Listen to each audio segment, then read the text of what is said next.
ಸಾಮಾನ್ಯ ಸಂತೋಷ್ ಲಾಡ್ ಅವರ ಒಂದು ನೇತೃತ್ವದಲ್ಲಿ ಇವತ್ತು ಈ ಸಹಸ್ರಾರು ಸಂಖ್ಯೆಯಲ್ಲಿ ಈ ಜಯಂತಿ ಉತ್ಸವ ನಡೀತಾ ಇದೆ ಬಂಧುಗಳೇ.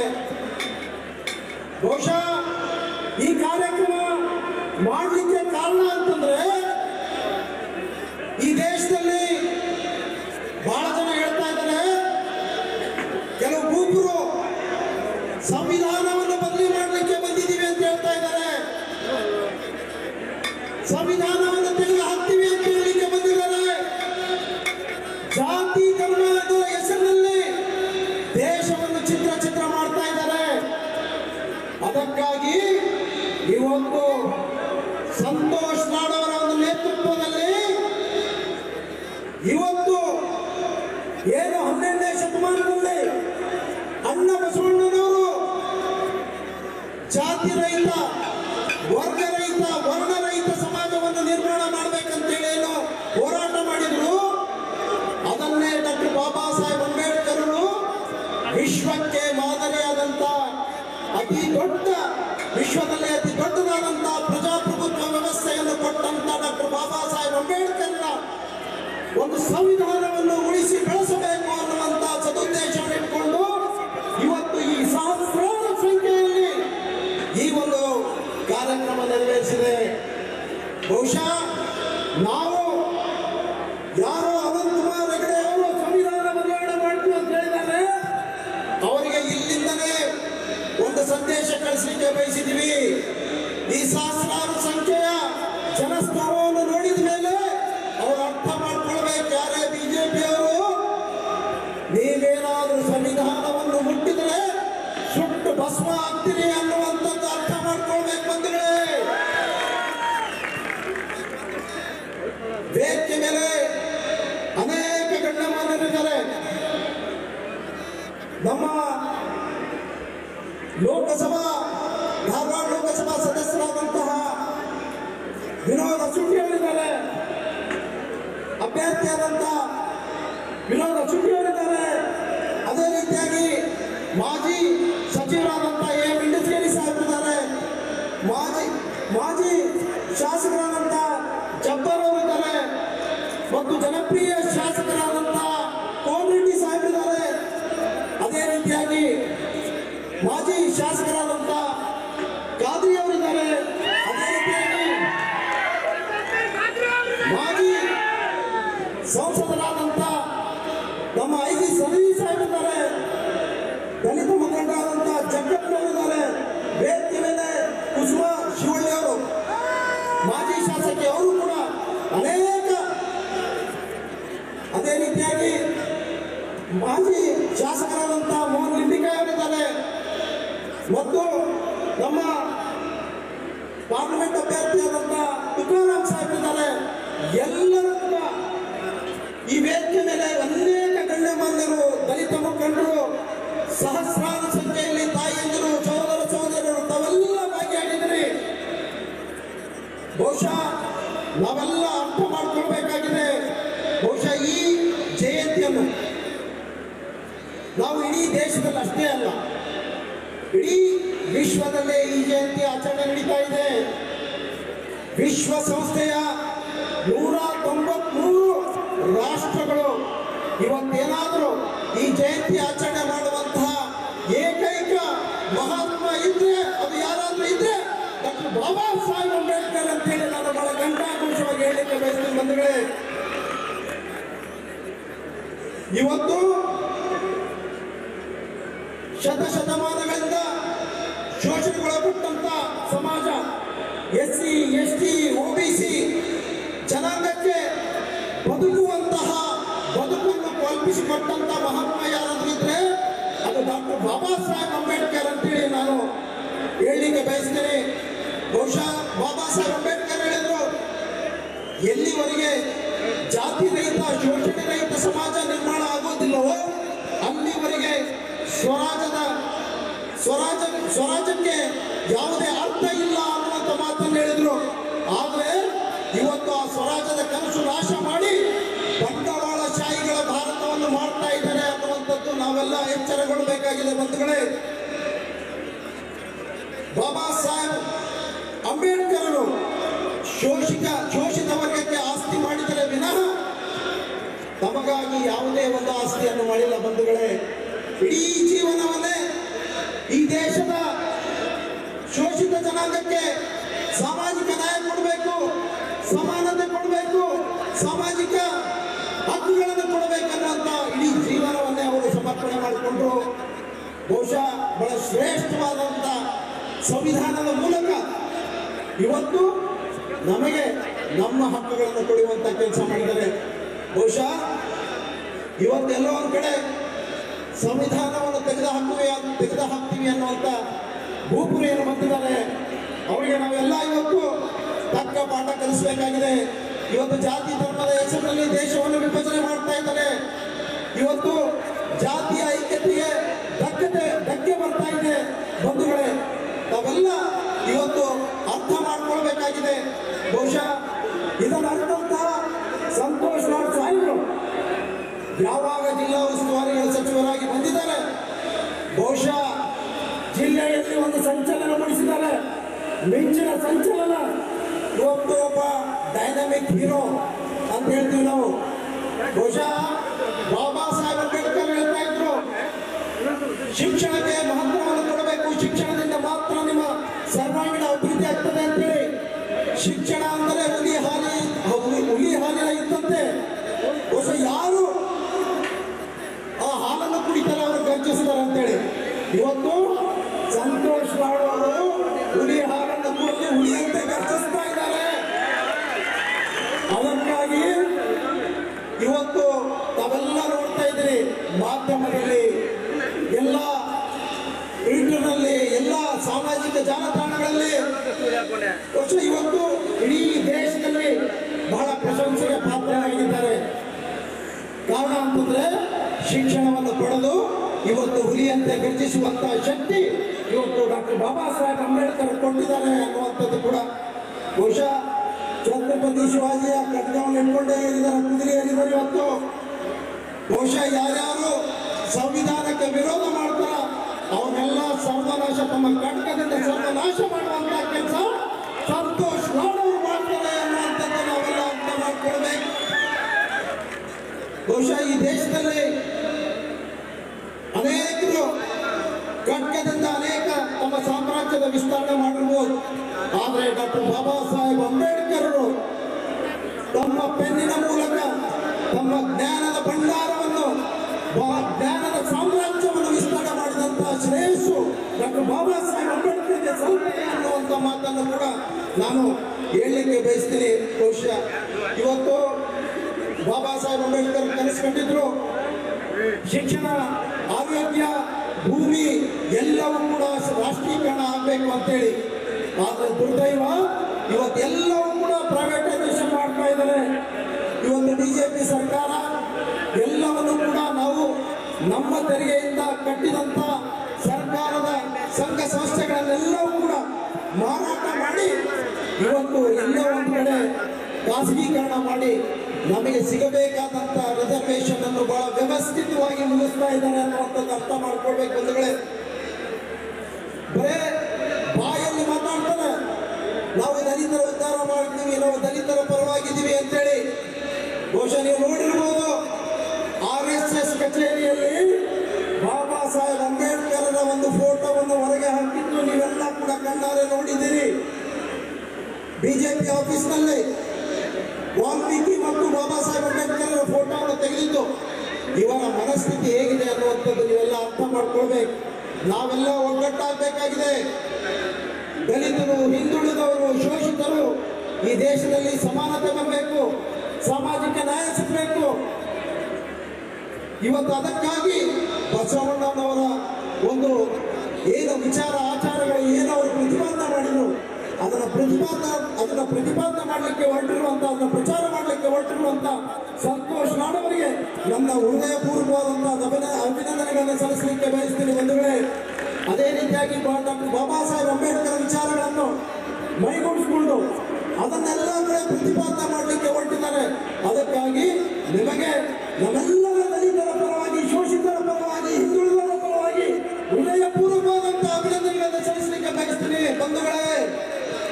ಸಂತೋಷ್ ಲಾಡ್ ನಿಜಕ್ಕೂ ಒಂದು ಗುಡುಗು ಮಿಂಚಿನಂತೆ ಇವತ್ತು ಓಡಾಡ್ತಾ ಇದ್ದಾರೆ.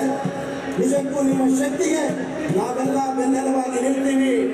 ಇವತ್ತು ವಿನೋದ ಶೆಟ್ಟಿಯವರು ಒಬ್ಬ ಯುವಕ ಬಹಳ ಸಣ್ಣ ವಯಸ್ಸಿನಲ್ಲೇ ಜಿಲ್ಲಾ ಅಧ್ಯಕ್ಷರಾಗಿ ಒಮ್ಮೆ ಶಾಸಕರ ಟಿಕೆಟ್ ಅನ್ನು MLA ಟಿಕೆಟ್ ಅನ್ನು ಪಡೆದುಕೊಂಡು ಇವತ್ತು ದೆಹಲಿಯವರ ಗಮನ ಸೆಳೆದು ಇವತ್ತು ಪಾರ್ಲಿಮೆಂಟ್ ಕ್ಯಾಂಡಿಡೇಟ್ ಆಗುವಂತಹ ಅವಕಾಶ ಅವರಿಗೆ ದೊರಕಿದೆ. ಸಂವಿಧಾನವನ್ನು ಉಳಿಸಬೇಕು, ಸಾಮಾಜಿಕ ನ್ಯಾಯ ಸಿಗ್ಬೇಕು, ಸಮಾನತೆ ಸಿಗ್ಬೇಕು, ಸರ್ವರಿಗೂ ಸಮಪಾಲು ಸಿಗ್ಬೇಕಂದ್ರೆ ನಾವು ವಿನೋದ ಶೆಟ್ಟಿ ಅವರನ್ನು ಕೈಬಲ ಪಡಿಸಬೇಕು. ಅವರ ಈ ಭಾಗದಲ್ಲಿ ಅವರ ವಿಜಯದ ಪತಾಕೆ ಆರಿಸಲೇಬೇಕಂತೇಳಿ ಬಂಧುಗಳೇ, ಆರಿಸಲಿಲ್ಲ ಎಲ್ಲರೂ ಕೈ ಎತ್ತಿ. ಇಲ್ಲೇ ಅವರ ಗೆಲುವು ನಿಶ್ಚಿತವಾಗಿ ಕಾಣ್ತಾ ಇದೆ. ಬಹಳ ದೊಡ್ಡ ಶಕ್ತಿಯಾಗಿ ಸಂತೋಷ್ ಲಾಡ್ ಕೈ ಜೋಡಿಸಿದ್ದರಿಂದ ಬಹುಶಃ ನಮ್ಗೆ ಯಾವುದು ಬಹಳ ಸರಳವಾಗಿ ನಾವು ಈ ಒಂದು ಜಯವನ್ನು ಪಡಿತೀವಿ ಅನ್ನುವಂಥ ಮಾತನ್ನು ಕೂಡ ನಾನು ಹೇಳಿಸಲಿಕ್ಕೆ ಬಯಸ್ತೀನಿ. ಬಂಧುಗಳೇ, ಸಾಮಾಜಿಕ ಒಂದು ಸಮಾನತೆಯಿಂದ ವಂಚಿತರಾದಂತಹ ನಮ್ಮ ಮೂಲ ಭಾರತೀಯರಾದ SC ST OBC ಜನಾಂಗಕ್ಕೆ ಇವತ್ತೇನಾದರೂ ಅಕ್ಷರ, ಅರಿವು, ಅನ್ನ, ಅಧಿಕಾರ ಹಾಗೂ ಸ್ವಾಭಿಮಾನದ ಬದುಕನ್ನು ಯಾರಾದರೂ ಕಲ್ಪಿಸಿಕೊಟ್ಟಿದ್ರೆ ಅದು ಡಾಕ್ಟರ್ ಬಾಬಾ ಸಾಹೇಬ್ ಅಂಬೇಡ್ಕರ್ ಅಂತೇಳಿ ನಾನು ಹೇಳಲಿಕ್ಕೆ ಬಯಸ್ತೀನಿ. ಬಹುಶಃ ಇಂದಿನ ಒಂದು ಜಾತಿ ವ್ಯವಸ್ಥೆ ಎಷ್ಟು ಕೆಟ್ಟದಾಗಿ ಇವತ್ತು ನಾವು ಮಾಡುವಂಥ ಕಸುಬಿನ ಮೇಲೆ ಜಾತಿ ವ್ಯವಸ್ಥೆ ನಿರ್ಮಾಣ ಆಯಿತು.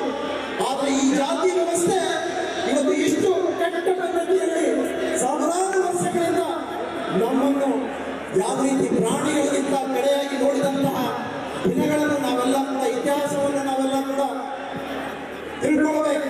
ಯಾರು ಇತಿಹಾಸವನ್ನು ತಿಳ್ಕೊಳ್ತಾರೋ ಅವರೇ ಮಾತ್ರ ಇತಿಹಾಸ ನಿರ್ಮಾಣ ಮಾಡಲಿಕ್ಕೆ ಸಾಧ್ಯ ಆಗ್ತದೆ ಅನ್ನುವಂಥದ್ದು ಕೂಡ.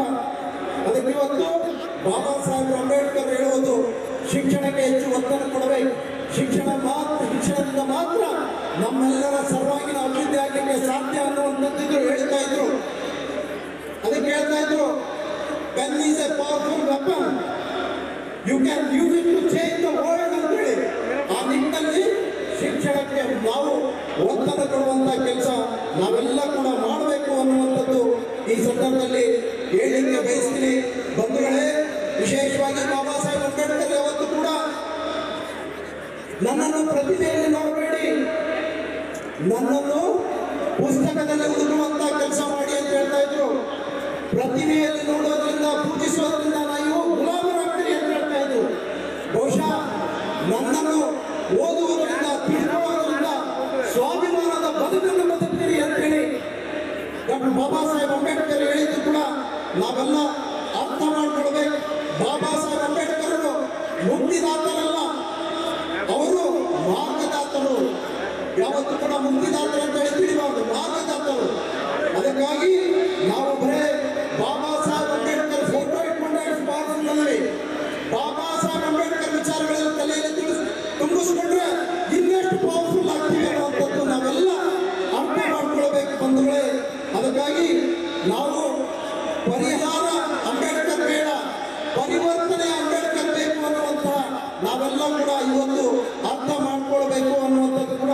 ವಿಶೇಷವಾಗಿ ಮಹಿಳೆಯರು ದೊಡ್ಡ ಸಂಖ್ಯೆಯಲ್ಲಿ ನೀವೆಲ್ಲ ಸೇರಿದ್ದೀರಿ. ಮಹಿಳೆಯರಿಗೆ ಹಿಂದೂ ಕೋಡ್ ಬಿಲ್ ಮುಖಾಂತರ ಇವತ್ತೇನಾದರೂ ನಿಮಗೆ ಸಾಮಾಜಿಕ, ಆರ್ಥಿಕ ಏನಾದರೂ ನ್ಯಾಯ ಯಾರಾದರೂ ಕೊಟ್ಟಿದ್ರೆ ಅದು ಡಾಕ್ಟರ್ ಬಾಬಾ ಸಾಹೇಬ್ ಅಂಬೇಡ್ಕರ್ ಅಂತ ಹೇಳ್ಕೊಳ್ಬೇಕು.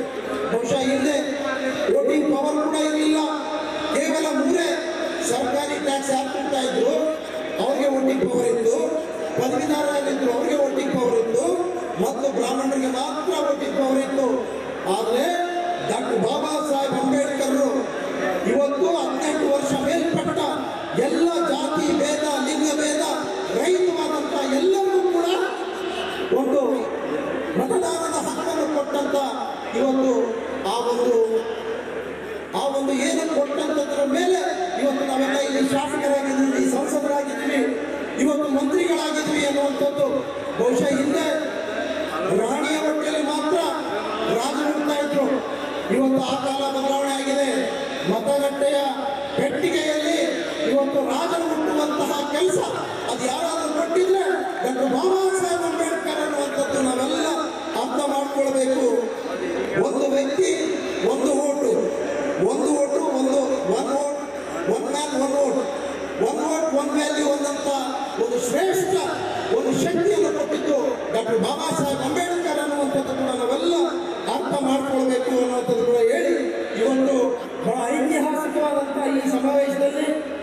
ನಿಜಕ್ಕೂ ನಮಗೆ ಬಹಳ ದೊಡ್ಡ ಶಕ್ತಿಯನ್ನು ಕೊಟ್ಟು ಬಾಬಾ ಸಾಹೇಬ್ ಅಂಬೇಡ್ಕರ್ಗೆ ಒಂದು ವಿಶೇಷವಾದಂತಹ ಗೌರವವನ್ನು ಸೂಚಿಸುವಂತಹ ಕೆಲಸಕ್ಕೆ ಮುಂಚೂಣಿಯ ಸ್ಥಾನವನ್ನು ಪಡೆದಂತ ಸನ್ಮಾನ್ಯ ಸಂತೋಷ್ ಲಾಡ್ ಅವರಿಗೆ ಮತ್ತೊಮ್ಮೆ ಹೃದಯಪೂರ್ವಕವಾದಂತಹ ಅಭಿನಂದನೆಗಳನ್ನು ಸಲ್ಲಿಸಿ ನನ್ನ ಮಾತಿಗೆ ವಿರಾಮ ಕೊಡ್ತಾ ಇದ್ದೀನಿ. ಜೈ ಹಿಂದ್, ಜೈ ಕರ್ನಾಟಕ.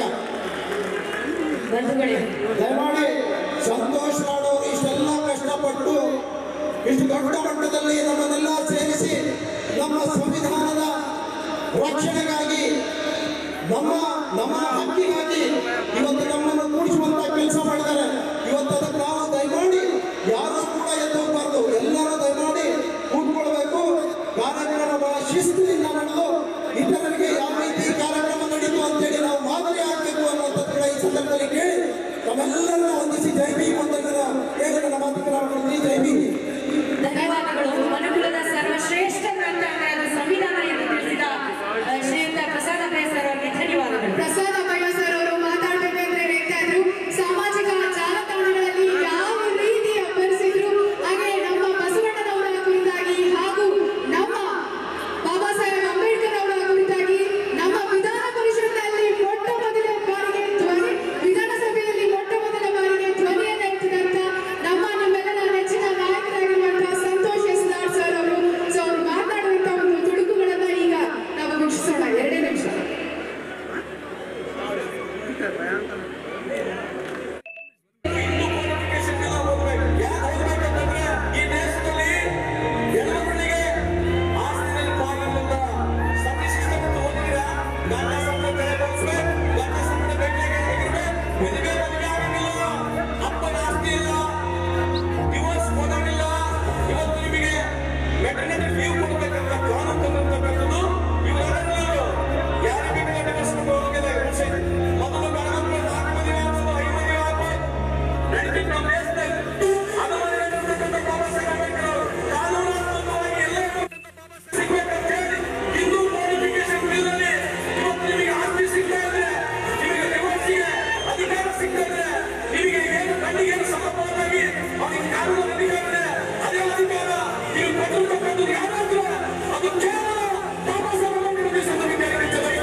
ಎಲ್ಲರಿಗೂ ಶುಭ ಸಂಜೆ ನಮಸ್ಕಾರಗಳು.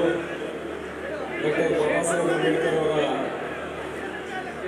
ಒಂದು ಜಯಂತಿ ಅಂಗವಾಗಿ ವೇದಿಕೆ ಮೇಲೆ ಆಸೀನರಾಗಿರ್ತಕ್ಕಂಥ ನಮ್ಮ ಘನ ಸರ್ಕಾರದ ಕಾರ್ಮಿಕ ಸಚಿವರು, ದೀನ ದಲಿತರ ನಾಯಕರು, ಬಡವರ ಕಣ್ಮಣಿಯಾಗಿರ್ತಕ್ಕಂಥ ಅಣ್ಣನಾಗಿರ್ತಕ್ಕಂಥ ಸಂತೋಷ್ ಅವರೇ, ವೇದಿಕೆ ಮೇಲೆ ಆಸೀನರಾಗಿರ್ತಕ್ಕಂಥ ಈಗ ತಾನೇ ತಮ್ಮನ್ನು ಉದ್ದೇಶಿಸಿ ಮಾತನಾಡಿರ್ತಕ್ಕಂಥ ನನ್ನ ಸಹೋದ್ಯೋಗಿ ಶಾಸಕರಾಗಿರ್ತಕ್ಕಂಥ ಅಭಯ ಪ್ರಸಾದ್ ಅವರೇ, ಅದೇ ರೀತಿಯಾಗಿ ಕೋನರೆಡ್ಡಿ ಅಣ್ಣನವರೇ, ಗೋಪಾಲಣ್ಣನವರೇ, ವೇದಿಕೆ ಮೇಲೆ ಆಸೀನರಾಗಿರ್ತಕ್ಕಂಥ DCC ಅಧ್ಯಕ್ಷರಾಗಿರ್ತಕ್ಕಂಥ ಅನಿಲ್ ಅಣ್ಣನವರೇ, ವೇದಿಕೆ ಮೇಲೆ ಆಸೀನರಾಗಿರ್ತಕ್ಕಂಥ ICC ಸಾಹೇಬ್ರೆ, ಎಲ್ಲ ಮಾಜಿ ಶಾಸಕರೇ, ಸಚಿವರೇ, ಈ ಕಾರ್ಯಕ್ರಮದಲ್ಲಿ ಭಾಗವಹಿಸಿರ್ತಕ್ಕಂಥ ಧಾರವಾಡ ಜಿಲ್ಲೆಯಿಂದ ಬಂದಿರತಕ್ಕಂಥ ಪಕ್ಷದ ಮತ್ತು ವಿವಿಧ ದಲಿತ ಸಂಘಗಳ ಎಲ್ಲ ಅಧ್ಯಕ್ಷರೇ, ಉಪಾಧ್ಯಕ್ಷರೇ ಮತ್ತು ಈ ಕಾರ್ಯಕ್ರಮದಲ್ಲಿ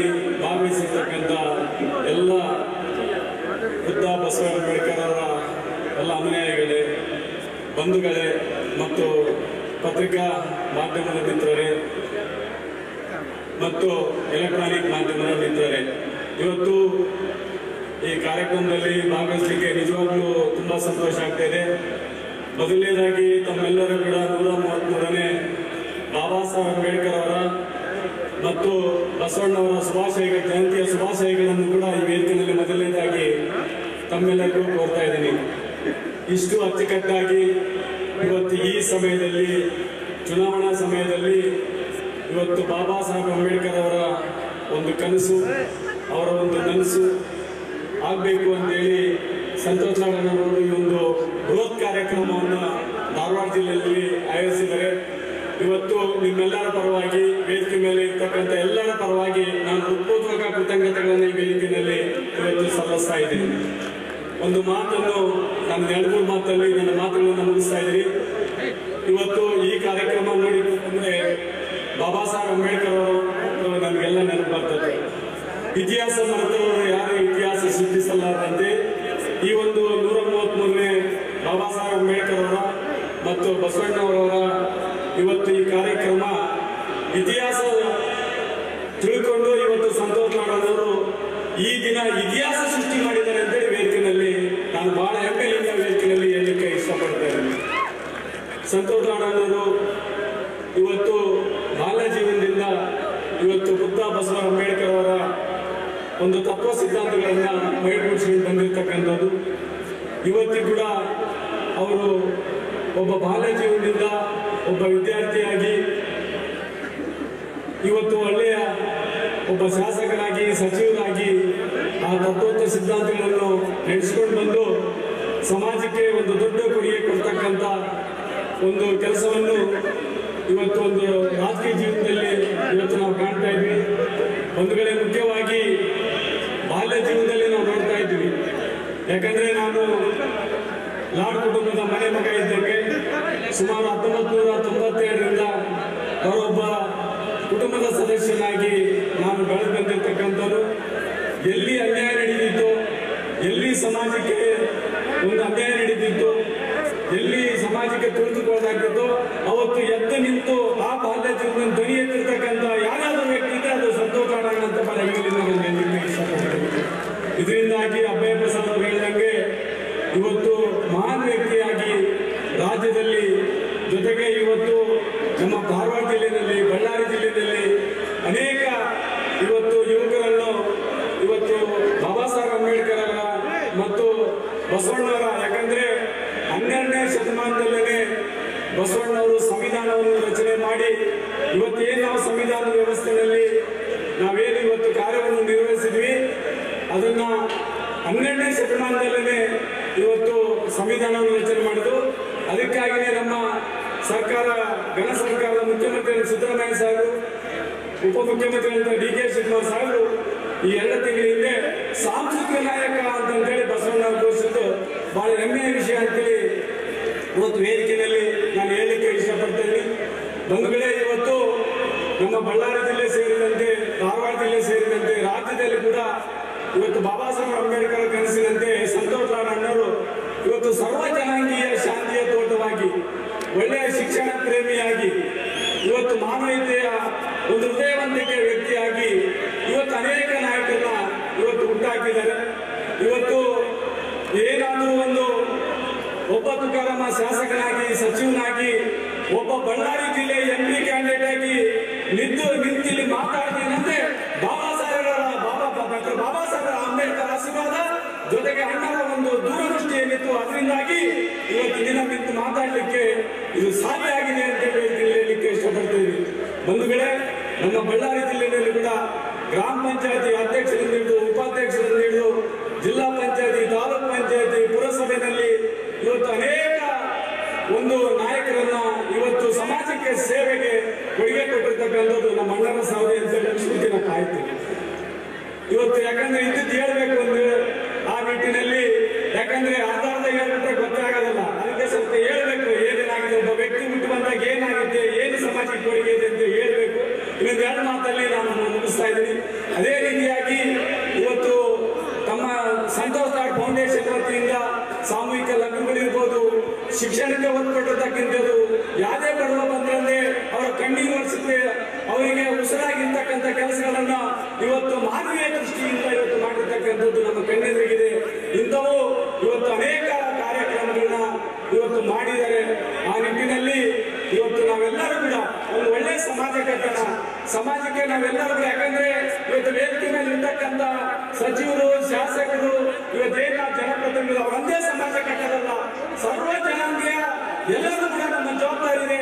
ಬುದ್ಧ, ಬಸವ, ಅಂಬೇಡ್ಕರ್ ಅವರ ಸಿದ್ಧಾಂತದಲ್ಲಿ ನಾವೆಲ್ಲರೂ ಕೂಡ ನಾವು ಒಂದು ಸಮಾಜವನ್ನು ಕಟ್ಟೋಣ. ಅದಕ್ಕೆ ನಾವೆಲ್ಲರೂ ಕೂಡ ಮುಂದಾಗೋಣ ಅಂತ ಹೇಳ್ತಾ ಇವತ್ತು ವಿನೋದ ಸೊರಟಿ ಅವರು ಇವತ್ತು ಸಾಮಾಜಿಕ ವ್ಯವಸ್ಥೆಯಲ್ಲಿ ಅವರು ಕೂಡ ಜನರಲ್ ಇದರಲ್ಲಿ ಒಬ್ಬ ಹಿಂದುಳಿದ ನಾಯಕನಾಗಿ ಇವತ್ತಿನ ದಿನ ಧಾರವಾಡದಲ್ಲಿಗೆ ಲೋಕಸಭೆ ಅಭ್ಯರ್ಥಿಯಾಗಿ ಇವತ್ತು ನಿಂತಿದ್ದಾರೆ. ಅವರಿಗೆ ಎಲ್ಲರೂ ಕೂಡ ತಾವೆಲ್ಲರೂ ಸೇರಿದ್ದೀವಿ. ತಾವು ಮೇಯರ್ಗಳೇ ತಾವು ತಾವೆಲ್ಲರೂ ಕೂಡ ಅವರಿಗೆ ಆಶೀರ್ವಾದ ಮಾಡಿ ಪ್ರತಿಯೊಂದು ಬಹುಮತದಿಂದ ಕೆಲಸ ಮಾಡಬೇಕಂತೇಳಿ ನಮ್ಮಲ್ಲಿ ಕೈ ನಾನು ಬೇಕಂತ. ಯಾಕಂದ್ರೆ ಒಬ್ಬ ಬಡ ವ್ಯಕ್ತಿ ಇವತ್ತು ವೆಂಕಟರಾಮ ನಿಂತು ಮಾತಾಡ್ತಾ ಇದೀರೋ ಅದೇ ರೀತಿಯಾಗಿ ವಿನೋದ ಸೊರಟಿಯವರು ಕೂಡ ನಿಮ್ಮ ಪಾಲಿಗೆ ಮಗನಾಗಿ ಇವತ್ತು ದಿನ ಬಂದಿರ್ತಕ್ಕಂಥದ್ದು. ನಾವೆಲ್ಲರೂ ಕೂಡ ಅಣ್ಣ ತಮ್ಮಂದರೆಲ್ಲ ಸೇರಿ ಮುಂದಿನ ದಿನದಲ್ಲಿ ಪಾರ್ಲಿಮೆಂಟ್ ಅಲ್ಲಿ ಚರ್ಚೆ ಮಾಡಿ ನಿಮ್ಮ ಧ್ವನಿಯಾಗಿ ಬಳ್ಳಾರಿ ಇರ್ಬೋದು, ಧಾರವಾಡ ಇರ್ಬೋದು, ನಿಮ್ಮ ಮನೆ ಮಕ್ಕಳಿಗೆ ನಿಮ್ಮ ಸೇವೆ ಮಾಡ್ತೀವಿ ಅಂತ ಹೇಳಿ ಬುದ್ಧ ಅಂಬೇಡ್ಕರ್ ಅವರ ಸಿದ್ಧಾಂತದಲ್ಲಿ ನೀವು ಸೇವೆ ಮಾಡ್ತೀವಿ ಅಂತ ಹೇಳ್ತಾ ಕೊಟ್ಟಂತ ಅವಕಾಶಕ್ಕೆ ತಮ್ಮೆಲ್ಲರಿಗೂ ಜೊತೆ ನಾನು ಮಾತು ಮುಗಿಸ್ತೀನಿ. ಸಾಕಷ್ಟು ಅಭಿಮಾನವನ್ನ ಹಂಚಿ ಸರ್ ಅವರಿಗೆ ಧನ್ಯವಾದಗಳನ್ನ ಸಲ್ಲಿಸುತ್ತಾ ಇನ್ನು ಈ ಸುಂದರವಾದಂತಹ ಕಾರ್ಯಕ್ರಮವನ್ನು ಉದ್ದೇಶಿಸಿ ತಮ್ಮ ಅಭಿಮಾನವನ್ನ ಗಂಚಿನ ಮುಖೇನವಾಗಿ ತಿಳಿಸೋದಕ್ಕೆ ಬರ್ತಾ ಇದ್ದಾರೆ ನಮ್ಮ ನವನಿರ್ಮಿತ ಹುಲಿ ಶಾಸಕರು ಮಾನ್ಯ ಶ್ರೀ NH ಕುಂದದ ಹುಲಿ. ಕೊನೆಯದಾಗಿ ಇನ್ನಿಬ್ರು ಮಾತನಾಡ್ತಾರೆ ಕಾರ್ಯಕ್ರಮದಲ್ಲಿ ಬಂಧುಗಳೇ. ಸ್ವಲ್ಪ ಜನ ಏಕಲಭ ಉದ್ಯೋಗಕ್ಕೆ ಎಲ್ಲರೂ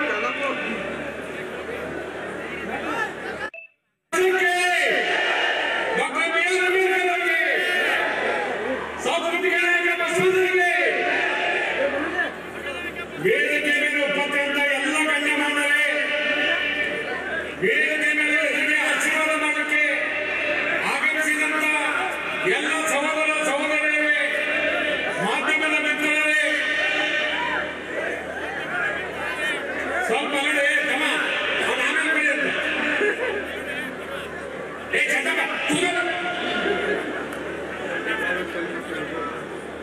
ಒಂದು ಈ ಮೈದಾನ ನೇರವಾದ ಒಬ್ಬರೇ ಈ ಮೈದಾನ ನೋಡಿದ್ರೆ ಹೊಟ್ಟು ಬೇಕಿಲ್ಲ.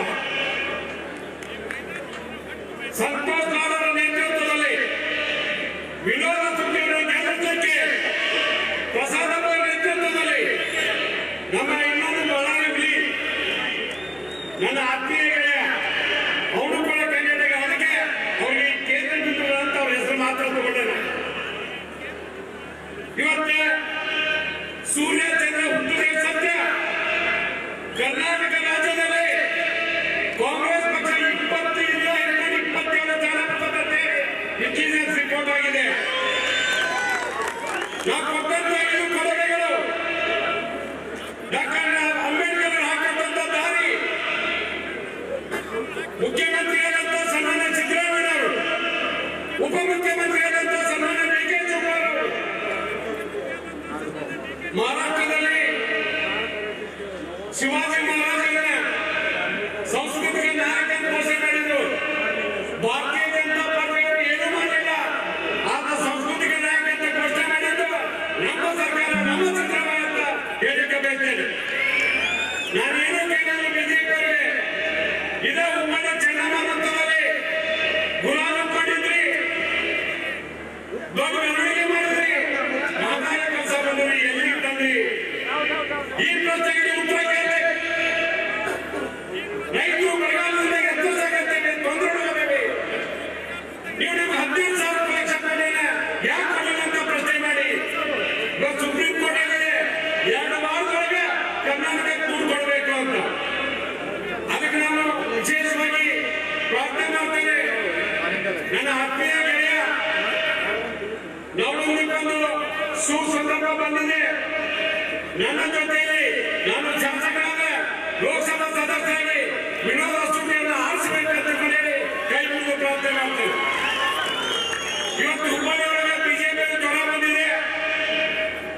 ಮೈದಾನದಲ್ಲಿ ಸಂವಿಧಾನದವರು ಸೇರಾರ, ಬಸವಣ್ಣನ ಅನುಯಾಯಿಗಳು ಸೇರಾರ, ಅಂಬೇಡ್ಕರ್ ಎಲ್ಲಾ ಸಮಾಜ ಸೇರಿದ್ರೆ ತಗೊಂಡು ಎದುರೇರಿ ಅವ್ರ ಬಂದೇ ಹೇಳ್ತೀನಿ 7ನೇ ತಾರೀಕಿಗೆ ನಮ್ಮ ಪರೀಕ್ಷೆ ಆ ಪರೀಕ್ಷೆಯಲ್ಲಿ ಪಾಸ್ ಆಗಿರೋದನ್ನ ಇವತ್ತು ನಾವು ಕುಡಿದವರೆಲ್ಲರೂ ಹೇಳ್ಬೋದು ಅದನ್ನ ನಾನು ಯಾಕೆ ಮಾತಾಡೋಣ ನಮ್ಮ ಫೈರ್ ಬ್ರ್ಯಾಂಡ್ ಟೈಗರ್ ಇದ್ದಂಗೆ ಯಾರಂದ್ರೆ ಹೇಳಿ ಜಿಲ್ಲಾ ಉಸ್ತುವಾರಿ ಸಚಿವರಂತ ಸಂತೋಷ್ ಲಾಡ್ ಅವ್ರು ಮಾತಾಡಬೇಕಾಗಿತ್ತು ಅದಕ್ಕೆ ಮಾತಾಡೋದು ಬೇಡ ಅಂದಿವಿ ನಾವು ಅದು ಕೂಡ 2 ಮಿನಿಟ್ ಶಾಸಕನಾಗಿ ಮಾತಾಡಿದ್ವಿ ಜಬ್ಬಾರ್ ಬಂದಿದ್ದು ಇಂಡಿಕೇಟ್ ಆಗಿ ಮಾತಾಡಿದ್ವಿ ಬಹಳ ಜನ ಮುಖಂಡರು ಮಾತಾಡಿದ್ವಿ ಆಗ ಏನೋ ಒಂದು 2 ಮಿನಿಟ್ ಮಾತಾಡೋದಿದ್ದು ನಾವು ಮಾತಾಡಿದ್ವಿ ಒಂದೇನು ನಾವು ಮಾತಿನಕ್ಕಿಂತ ಹೆಚ್ಚು ಪ್ರತಿಯೊಬ್ಬ 7ನೇ ತಾರೀಕಿಗೆ ಒತ್ತುವುದ್ರ ಮೂಲಕ ನಾವು ಕಾಂಗ್ರೆಸ್ ಪಕ್ಷವನ್ನ ತರ್ತೇವೆ ಅಂತ ಮಾತಾಡಿ ವಿರೋಧ ಸೂಚಿಗೆ ಹೆಚ್ಚಿನ ಬಹುಮತದಿಂದ ತರಬೇಕಂತ ಕೈಗೊಂಡು ಪ್ರಾರ್ಥನೆ ಮಾಡಿ ನಾನು ಮಾತನ್ನು ಮುಗಿಸ್ತೇನೆ. ಜೈ ಹಿಂದ್, ಜೈ ಕರ್ನಾಟಕ. ಸಾಕಷ್ಟು ಅಭಿಮಾನವನ್ನ ಹಂಚಿಕೊಂಡಂತ ಧನ್ಯವಾದಗಳನ್ನ ಸಲ್ಲಿಸುತ್ತಾ ಆತ್ಮೀಯರೇ, ಕರೋನಾ ಸಂದರ್ಭದಲ್ಲಿ ಕರುಣೆಯನ್ನ ನೋಡಿದ್ದಾಯ್ತು, ಯುವಕರ ಮೇಲೆ ಇಟ್ಟಿರುವಂತಹ ಅಪಾರ ಪ್ರೀತಿಯನ್ನ ನೋಡಿದ್ದಾಯ್ತು. ಈಗ ಸಮಾಜದ ಮೇಲಿನ ಕಾಳಜಿಯನ್ನ ತೋರಿಸೋದಕ್ಕೆ ನಿಮ್ಮ ಮನೆ ಬಾಗಿಲಿಗೆ ಲೋಕಸಭಾ ಅಭ್ಯರ್ಥಿಯಾಗಿ ಬರ್ತಾ ಇದ್ದಾರೆ ನಿಮ್ಮ ನೆಚ್ಚಿನ ಸೇವಕರಾಗಿ ಮಾನಶ್ರೀ ವಿನೋದ ಸೆಟ್ಟಿಯವರು.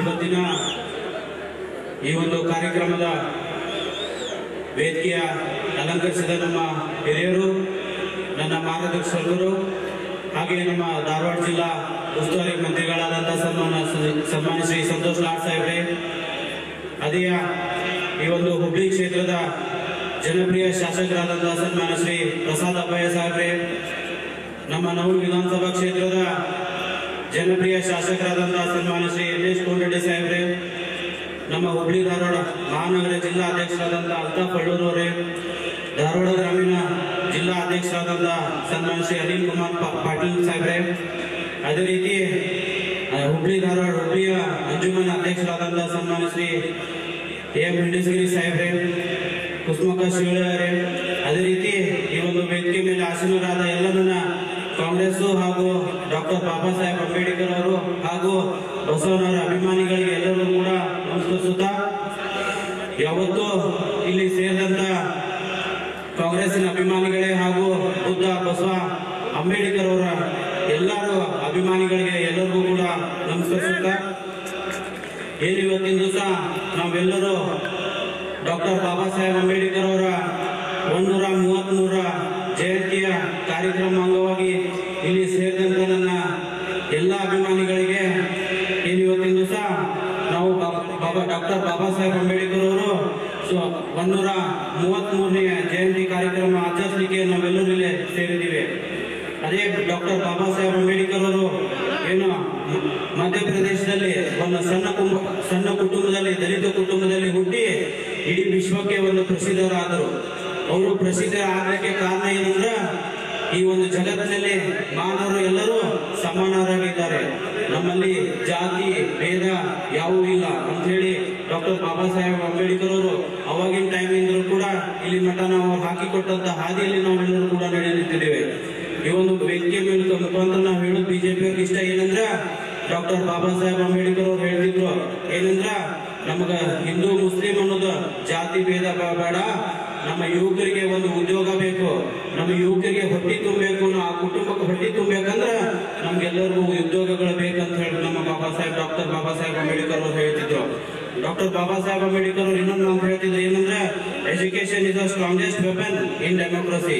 ಏನಂದ್ರ ನಾವು ನಮ್ಮ ಯುವಕರಿಗೆ ವಿದ್ಯಾಭ್ಯಾಸ ಎಷ್ಟು ಕೊಟ್ಟು ನಾವು ಸಮಾಜಕ್ಕೆ ಒಂದು ಒಳ್ಳೆ ಕೊಡುಗೆ ಕೊಡ್ತೀವಿ ಅಂದ್ರ ಆ ಯುವಕರೇ ಮುಂದಿನ ದಿನಮಾನೊಳಗಡೆ ಒಂದು ಒಳ್ಳೆ ಸಮಾಜ ಕಟ್ಟಲಿಕ್ಕೆ ಒಂದು ಅನುಕೂಲತೆ ಆಗ್ತೈತೆ ಅಂತ ಹೇಳಿ ಕೂಡ ನಮ್ಮ ಡಾಕ್ಟರ್ ಬಾಬಾ ಸಾಹೇಬ್ ಅಂಬೇಡ್ಕರ್ ಅವರು ಹೇಳ್ತಿದ್ರು.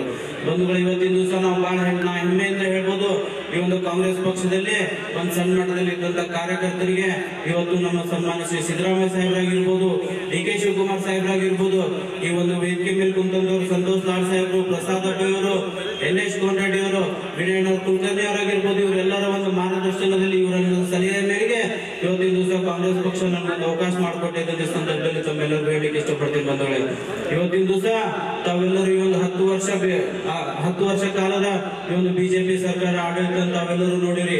ಈ ಒಂದು ಕಾಂಗ್ರೆಸ್ ಪಕ್ಷದ ಅಭ್ಯರ್ಥಿಗೆ, ಈ ಒಂದು ಕಾಂಗ್ರೆಸ್ ಪಕ್ಷದ ಕಾರ್ಯಕರ್ತರಿಗೆ ಕೂಡ ತಾವೆಲ್ಲರೂ ಒಂದು ಅವಕಾಶವನ್ನು ಕೊಡಿ, ತಮ್ಮೆಲ್ಲರೂ ಸೇವೆಯನ್ನು ಮಾಡ್ಲಿಕ್ಕೆ ಅವಕಾಶ ಮಾಡಿಕೊಡ್ರಿ. ಈ ಸಂದರ್ಭದಲ್ಲಿ ಎಲ್ಲರೂ ಕೇಳಲಿಕ್ಕೆ ಇಷ್ಟಪಡ್ತೀನಿ ಬಂಧುಗಳೇ. ಯಾಕಂದ್ರೆ ಇವತ್ತಿನ ದಿವಸ ಕಾಂಗ್ರೆಸ್ ಪಕ್ಷ ಯಾವಾಗಲೂ ನಮ್ಮ ಬಸವಣ್ಣವರ ಹಾದಿಯಲ್ಲಿ ನಡೆಯುವಂತ ಕಾಂಗ್ರೆಸ್ ಪಕ್ಷ.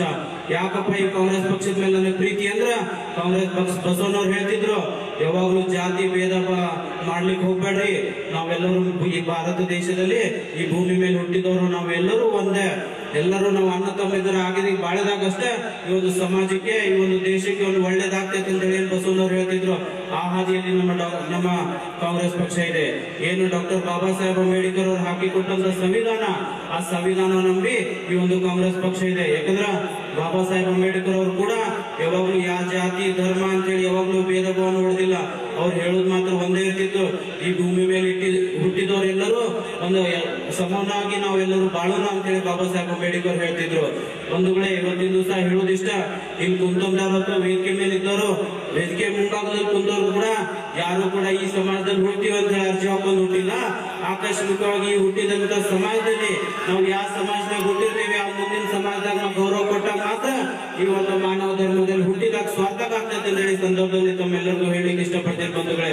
ಯಾಕಂದ್ರ ಈ ಒಂದು ಕಾಂಗ್ರೆಸ್ ಪಕ್ಷ ತಮ್ಮೆಲ್ಲರಿಗೂ ಗುರ್ತೈತಿ, ಏನ್ ವಿಧಾನಸಭಾ ಚುನಾವಣೆಗಿಂತ ಮುಂಚೆ ನಾವ್ ಯಾವ ರೀತಿ 5 ಗ್ಯಾರಂಟಿಗಳ ಬಗ್ಗೆ ಆಶ್ವಾಸನೆ ಕೊಟ್ಟಿದ್ದು, ತಮ್ಮೆಲ್ಲರ ಆಶೀರ್ವಾದ ಮಾಡೋ ಮುಖಾಂತರ ಸುಮಾರು 135 ಸೀಟು ಜನರ ಆಶೀರ್ವಾದ ಮಾಡೋ ಮುಖಾಂತರ ನಾವು ಅಧಿಕಾರಕ್ಕೆ ಬಂದೆ. ಕೇವಲ 10 ತಿಂಗಳಲ್ಲಿ ತಮ್ಮೆಲ್ಲರ ಮುಂದೆ 5 ಗ್ಯಾರಂಟಿಗಳ ಆಶ್ವಾಸನೆ ಈಡೇರಿಸಿದೀವಿ. ಮುಂದೆ ಕೂಡ ಈಗಾಗಲೇ ನಾವು AICC ಸನ್ಮಾನಿಸಿ ಮಲ್ಲಿಕಾರ್ಜುನ್ ಖರ್ಗೆ ಸಾಹೇಬ್ರು ಮತ್ತು ರಾಹುಲ್ ಗಾಂಧಿ ಸಾಹೇಬ್ರು ಕೂಡ ಈಗಾಗಲೇ ಪ್ರಣಾಳಿಕೆಗಳನ್ನ ಹಲವಾರು ಗ್ಯಾರಂಟಿಗಳನ್ನ ಘೋಷಣೆ ಮಾಡಿದೀವಿ. ತಮ್ಮೆಲ್ಲರ ಆಶೀರ್ವಾದ ಮಾಡುವ ಮುಖಾಂತರ ಈ ಒಂದು ನಮ್ಮ ಇಂಡಿಯಾ ಒಕ್ಕೂಟದಿಂದ ನಾವು ಅಧಿಕಾರಕ್ಕೆ ಬಂದಿದ್ದೆ. ಖರೆ ಅಂದ್ರ ಅವು ಯಾವ ಕೂಡ ನಾವು ಬೋಗಸ್ ಅಂತ ಹೇಳುದಿಲ್ಲ. 100% ನಾವೆಲ್ಲ ಅವು 5 ಗ್ಯಾರಂಟಿಗಳನ್ನು ಮತ್ತು ಘೋಷಣೆ ಮಾಡಿ ಈಡೇರಿಸಿ ನಮ್ಮ ರಾಷ್ಟ್ರ ಮತ್ತು ಜನತೆಗೆ ಒಂದು ಕೊಡ್ತೀವಿ. ಈ ಸಂದರ್ಭದಲ್ಲಿ ತಮ್ಮೆಲ್ಲರಿಗೂ ಹೇಳಕ್ ಇಷ್ಟಪಡ್ತೀನಿ ಬಂಧುಗಳೇ. ನಾನು ಕೂಡ ಏನ್ ಬಹಳ ಒಂದು ದೊಡ್ಡ ವ್ಯಕ್ತಿ ಅಲ್ಲ, ನನ್ನ ಕುಟುಂಬ ಕೂಡ ನನ್ನ ಮನೆಯಲ್ಲಿ ಕೂಡ ಯಾರು ರಾಜಕೀಯ ಮಾಡ್ಲಿಕ್ಕೆ ಬಂದಿಲ್ಲ. ನಾನೇ ಒಬ್ಬ ಫಸ್ಟ್ ರಾಜಕಾರಣಿ ನಮ್ಮ ಮನೆಯಲ್ಲಿ ಅಂತ ಹೇಳಕ್ ಇಷ್ಟಪಡ್ತೀನಿ. ನನ್ನನ್ನು ಗುರುತಿಸಿ ಪಾರ್ಟಿ ಒಂದು ಅವಕಾಶ ಮಾಡಿಕೊಟ್ಟಿದೆ ಬಂಧುಗಳೇ. ತಮ್ಮ ಸೇವೆ ಮಾಡ್ಲಿಕ್ಕೆ ತಾವೆಲ್ಲರೂ ಒಂದು ತಮ್ಮ ಚಿರಋಣಿ ಆಗಿರ್ತೀನಿ. ತಮ್ಮ ಕಷ್ಟ ಇರಲಿ ಸುಖ ಇರಲಿ ಸದಾ ಕಾಲ ನಿಮ್ ಬೆನ್ನೆಲುಬಾಗಿ ನಿಲ್ಲುತ್ತೆ ಅಂತ ಹೇಳಿ ಕೂಡ ಈ ವೇದಿಕೆ ಮುಖಾಂತರ ತಮ್ಮೆಲ್ಲರೂ ಹೇಳಿಕ್ಕೆ ಇಷ್ಟಪಡ್ತೀನಿ ಬಂದ್ರೆ. ನಾನು ಕೂಡ ನಮ್ಮ ಮನೆಯಲ್ಲೇ ನಾನು ಹೇಳಿದೆ ಏನಂತಂದ್ರ, ನಾನು ಕೂಡ ಒಂದು ಸಾಮಾನ್ಯ ಕಾರ್ಯಕರ್ತನಾಗಿ, ಒಂದು ಸಾಮಾನ್ಯ ಪಕ್ಷದ ಒಂದು ಕಾರ್ಯಕರ್ತನಾಗಿ ಸೇವೆ ಮಾಡ್ಕೊಂಡು ಬಂದಿನಿ. ನಮ್ಮ ಮುಂದೆ ಕೂಡ ನಾನು ಏನು ದೊಡ್ಡ ಪಕ್ಷ ಏನಾಗಿದ್ದಿಲ್ಲ. ನಾನು ಕೂಡ ಒಂದು ಜನತಾ ಪ್ಲಾಟ್ನಾಗಿಂದ ಬೆಳೆದಂತ ಹುಡುಗ. ನಮ್ಮ ಕಷ್ಟ ಸುಖ ಏನೇ ಇದ್ರು ಕೂಡ ನಿಮ್ ಬೆನ್ನೆಲುಬಾಗಿ ಹೇಳ್ತೀನಿ ಅನ್ನೋ ಸಂದರ್ಭ ಹೇಳ್ತೀನಿ. ಏನೋ ಇವತ್ತಿನ ವೇದಿಕೆ ಮೇಲೆ ಕುಳಿತಂತ ಎಲ್ಲಾ ಕಾಂಗ್ರೆಸ್ಸಿಗರು ನಿಮ್ಗೆ ಯಾವಾಗಲೂ ಕೈ ಬಿಡುದಿಲ್ಲ. 100% ನಿಮ್ಗೆ ಕಷ್ಟ ಇರಲಿ ಸುಖ ಇರಲಿ. ಪ್ರಸಾದ್ ಅಪ್ಪಾಯಿ ಸಾಹೇಬ್ ಇರ್ಬೋದು, ನಮ್ಮ ಸಂತೋಷ್ ರಾವ್ ಸಾಹೇಬ್ರು ಮತ್ತು NH ಕೋಟರೆಡ್ಡಿ ಅವರು, ರೇಣಣ್ಣ ಕುಲಕರ್ಣಿ ಅವರು ಸದಾ ಕಾಲ ನಿಮ್ ಕೂಡ ಗೆಲ್ತೀವಿ. ಮುಂದಿನ ನಿರ್ಮಾಣದೊಳಗಡೆ ಒಂದು ಒಳ್ಳೆ ಸಮಾಜ ಕೆಲಸ ನಾವು ನೀವು ಸೇರಿ ಎಲ್ಲರೂ ಮಾಡೋಣ ಅಂತ ಸಂದರ್ಭದಲ್ಲಿ ಹೇಳಿ ಬಹಿರಂಗ ಮಾಡ್ಕೊಳ್ತೇವೆ.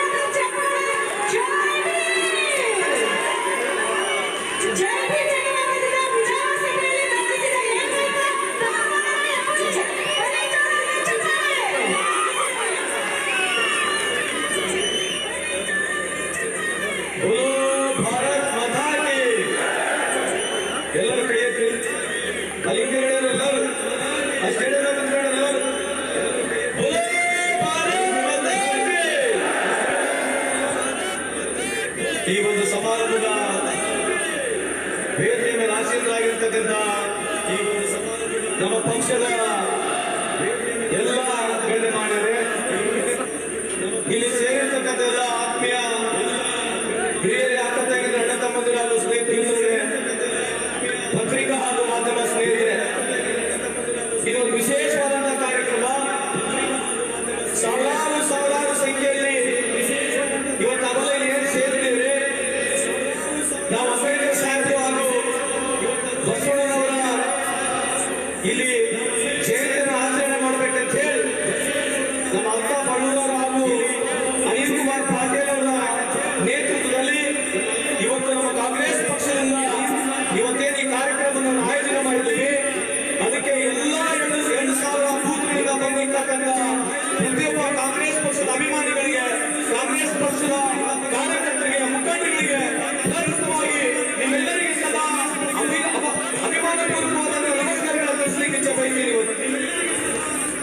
ಇಲ್ಲಿ ಸೇರಿರ್ತಕ್ಕಂಥದ್ದು ನಮಗೆಲ್ಲ ಗೊತ್ತಿದೆ.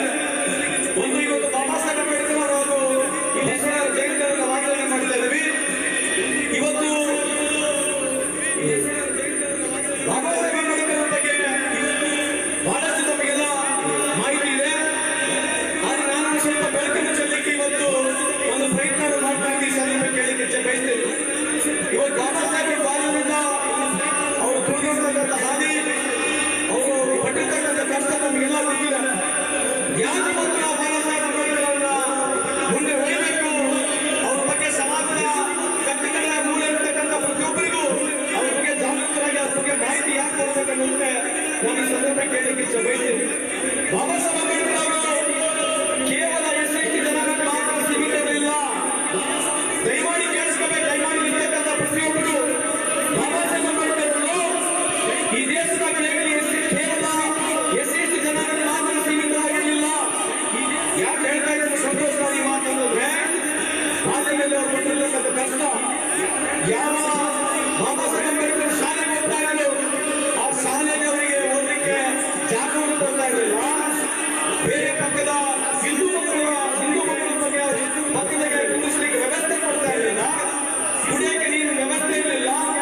ಶಾಲೆಗಳಲ್ಲಿ ಅವರಿಲ್ಲ, ಗುಡಿಗಳಲ್ಲಿ ಅವರಿಲ್ಲ, ಮಠದಲ್ಲಾಗಿರಲಿ ಯಾವುದೇ ಒಂದು ಸಾಮಾಜಿಕ ಜಾಗದಲ್ಲಿ ಅತ್ಯಂತ ಸಣ್ಣ ವಯಸ್ಸಿನಿಂದ ಬಾಬಾ ಸಾಹೇಬ್ ಅಂಬೇಡ್ಕರ್ ಅವರು ಪಟ್ಟಿರ್ತಕ್ಕಂಥ ಕಷ್ಟ ನಮಗೆಲ್ಲ ಗೊತ್ತಿದೆ. ಇವತ್ತು ನಾನು ಸ್ವಲ್ಪ ಗಾಯಕವಾಡ ಮಾಡೋದು ಏನೋ ಪ್ರಪ್ರಥಮದಲ್ಲಿ ಬಾಬಾ ಸಾಹೇಬ್ ಅಂಬೇಡ್ಕರ್ ಅವರಿಗೆ ಪ್ರೋತ್ಸಾಹವನ್ನು ಮಾಡಿ ಅವರಿಗೆ ವಿದ್ಯಾಭ್ಯಾಸ ಲಂಡನ್ ಕಳಿಸ್ತಾರೆ. ಆ ಲಂಡನ್ ಓದಿದ ನಂತರ ವಾಪಸ್ ಬಂದ ನಂತರ ದಿನ ಸಾವು ಮಹಾರಾಜ್ ಅವರು ಅವರ ವಿದ್ಯಾಭ್ಯಾಸಕ್ಕೆ ಸಹಾಯ ಮಾಡ್ತಾರೆ.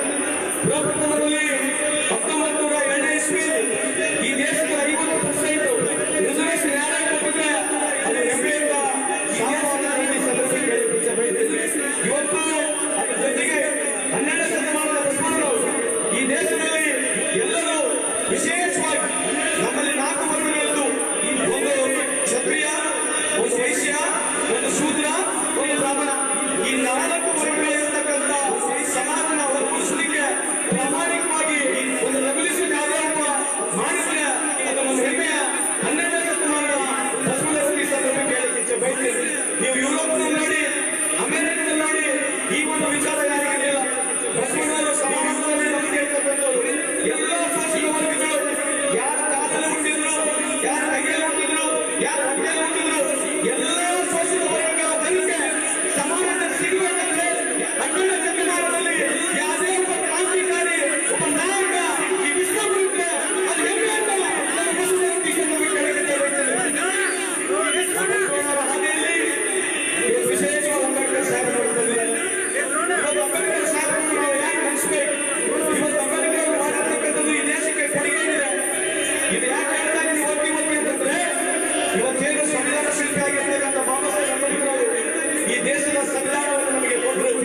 ಸುಮಾರು 2 ವರ್ಷದ 9 ತಿಂಗಳ ಈ 17 ತಿಂಗಳ ಈ ವ್ಯವಸ್ಥೆ ಸಾಂಸ್ಕೃತಿಕ ಸಂಘದಲ್ಲಿ ಸುಮಾರು 3 ವರ್ಷವರೆಗೆ ಕಾಲಾವಕಾಶ ಡಿಬೇಟ್ಗಳ ನಂತರ ಈ ಸಂವಿಧಾನ ಈ ದೇಶದಲ್ಲಿ ಪ್ರಾರಂಭ ಆಯಿತು. ಇವತ್ತು ನರೇಂದ್ರ ಮೋದಿ ಸಾಹೇಬ್ ಕೇಳ್ತಾ ಇದ್ದಾರೆ, 70 साल में कांग्रेस ने क्या किया थे? 1950 ಇಸ್ವಿಯಲ್ಲಿ ಮೋದಿ ಅವರು ಧರ್ಮ ಬಂದರು. ಅವರು ಇರ್ತಕ್ಕಂಥ 1950 ಇಸ್ವಿಯಲ್ಲಿ ಅವರು ಇರ್ತಕ್ಕಂಥ ಸಂದರ್ಭದಲ್ಲಿ ಈ ದೇಶದ ಸಂವಿಧಾನ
ಹಿಂದೂ ಕೋಡಿಫಿಕೇಶನ್ ಬಿಲ್ ಭಾರತ ದೇಶದ ಹೆಣ್ಮಕ್ಕಳ ಪರವಾಗಿರ್ತಕ್ಕಂಥ ಹಿಂದೂ ಕೋಡಿಫಿಕೇಶನ್ ಬಿಲ್ ಪಾಸ್ ಆಗೋದಿಲ್ಲ.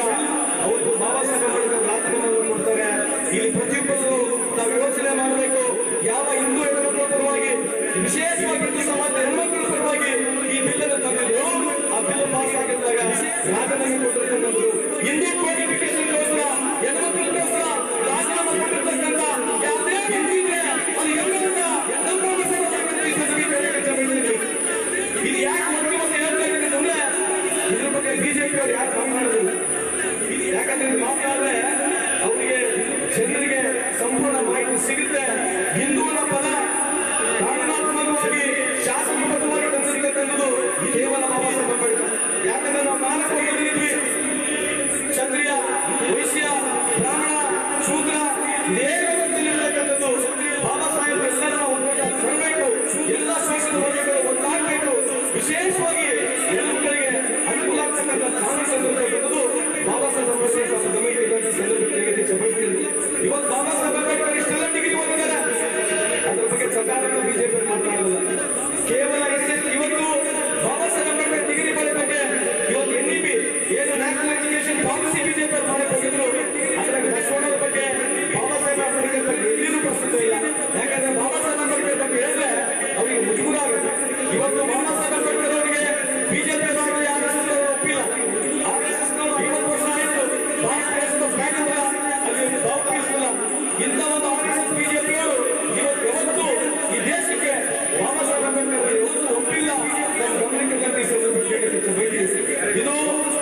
2,50,000 ಕೋಟಿ.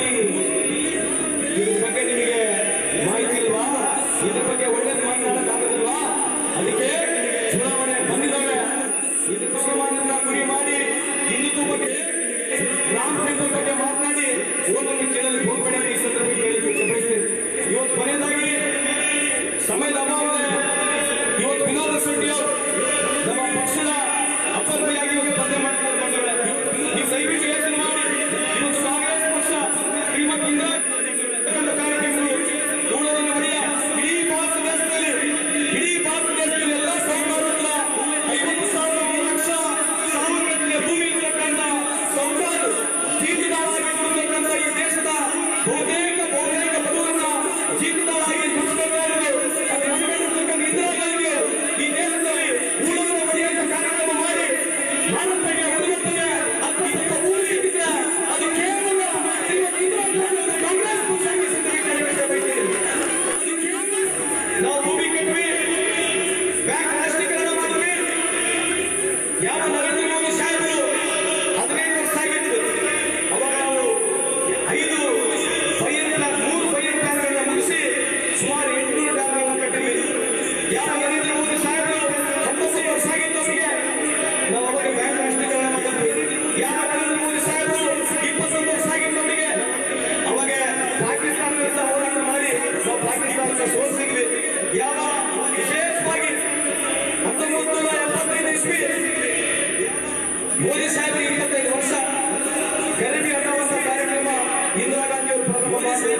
ಯಾವ ನರೇಂದ್ರ ಮೋದಿ ಸಾಹೇಬರಿಗೆ 40 ವರ್ಷ ಇತ್ತು, ಅವಾಗ ನಾವು ಇಂಡಸ್ಟ್ರಿ ಪಾಲಿಸಿಯನ್ನ ಮಾಡಿದ್ವಿ. ನರೇಂದ್ರ ಮೋದಿ ಸಾಹೇಬರು ಇಟ್ಟಿರ್ತಕ್ಕಂಥ ಸಂದರ್ಭದಲ್ಲಿ ಈ ದೇಶದ ಬಜೆಟ್ 190 ಕೋಟಿ. ನರೇಂದ್ರ ಮೋದಿ ಸಾಹೇಬರೇ, ಬಿಜೆಪಿ ಮುಖಂಡಗಳೇ, ದಯವಿಟ್ಟು ಕೇಳಿಸ್ಕೊಳ್ಳಿ. 1947 ಇಸ್ವಿ ಈ ದೇಶಕ್ಕೆ ಸ್ವಾತಂತ್ರ್ಯ ಆಯಿತು, ಅವರು ಈ ದೇಶದ ಬಜೆಟ್ 190 ಕೋಟಿ. ನರೇಂದ್ರ ಮೋದಿ ಅವರಿಗೆ ನಾವು ಅವಾಗ ಅಧಿಕಾರದ ವಾಪಸ್ ಮಾಡಿ 2014 ಇಸ್ವಿಯಲ್ಲಿ ಅವಾಗ ಈ ದೇಶದ ವಹಿವಾಟು $2.4 ಟ್ರಿಲಿಯನ್. ಮೊದಲಾಗಿ ನಮ್ಮನ್ನು ಕೇಳ್ತೀವಿ 70 ವರ್ಷ ಏನಾಗಿತ್ತು, 90 ವರ್ಷ ಏನಾಗಿತ್ತು ಅಂತ ಹೇಳಿ. ನೀವು 10 ವರ್ಷದಲ್ಲಿ ಮಾಡಿರ್ತಕ್ಕಂಥ ಕರ್ಮಕಾಂಡ ಜನರಿಗೆ ಹೇಳಿ. ಯಾವ $2.2 ಟ್ರಿಲಿಯನ್ ಎಕಾನಮಿ ಇವತ್ತು $4 ಟ್ರಿಲಿಯನ್ ಆಗಿಲ್ಲ. ಏನಿಗೆ ಅದೇ ಚೈನಾ ಯಾವ 2014 ಇಸ್ವಿಯಲ್ಲಿ $10 ಟ್ರಿಲಿಯನ್ ಇತ್ತು, ಇವತ್ತು $20 ಟ್ರಿಲಿಯನ್ ಆಗಿದೆ.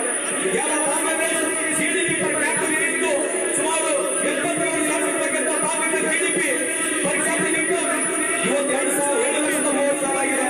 ನಾವು 2014 ಇಸ್ವಿ ಇರ್ತಕ್ಕಂಥ 97,000 ಪರ್ ಕ್ಯಾಪಿಟಲ್ ಇತ್ತು, ಇವತ್ತು 1,80,000 ಆಗಿದೆ. ಬಾಂಗ್ಲಾದೇಶಿಗೆ ನಾವು ಹೋಲಿಸಿಕೊಂಡ್ರೆ ನಾವು 10 ಇಲ್ಲ. ಇದ್ರ ಬಗ್ಗೆ ಬಿಜೆಪಿ ಮಾತನಾಡೋದಿಲ್ಲ. ಅದಾಗದಂತೆ ನಾವು 5 trillion economy, 5th largest economy ಅಂತ ಹೇಳ್ತಾರೆ. ಸ್ವಾಮಿ, 140 ಕೋಟಿ ಜನಸಂಖ್ಯೆಗೆ ನೀವಿರ್ತಕ್ಕಂಥ $4 ಟ್ರಿಲಿಯನ್ ಎಕಾನಮಿ ನೋಡಿದ್ರೆ ನಾವು ಪರ್ ಕ್ಯಾಪಿಟಲ್ ಇನ್ಕಮ್ನಲ್ಲಿ ಪ್ರಪಂಚದಲ್ಲಿ 125ನೇ ಸ್ಥಾನ ಇದ್ದೀವಿ. 125ನೇ ಸ್ಥಾನ ಇದ್ದೀವಿ. ಇದ್ರ ಬಗ್ಗೆ ಬಿಜೆಪಿ ಮಾತನಾಡೋದಿಲ್ಲ. ಇಲ್ಲಿ ದಯವಿಟ್ಟು ಕೇಳಿಸ್ಕೊಳ್ಳಿ. ಇವತ್ತು 2014 ಇಸ್ವಿ ಇರ್ತಕ್ಕಂಥ ಬಂಗಾರ, ಒಂದೆಲೆ ಬಂಗಾರ 27,000. ಇವತ್ತು ಎಷ್ಟಿದೆ?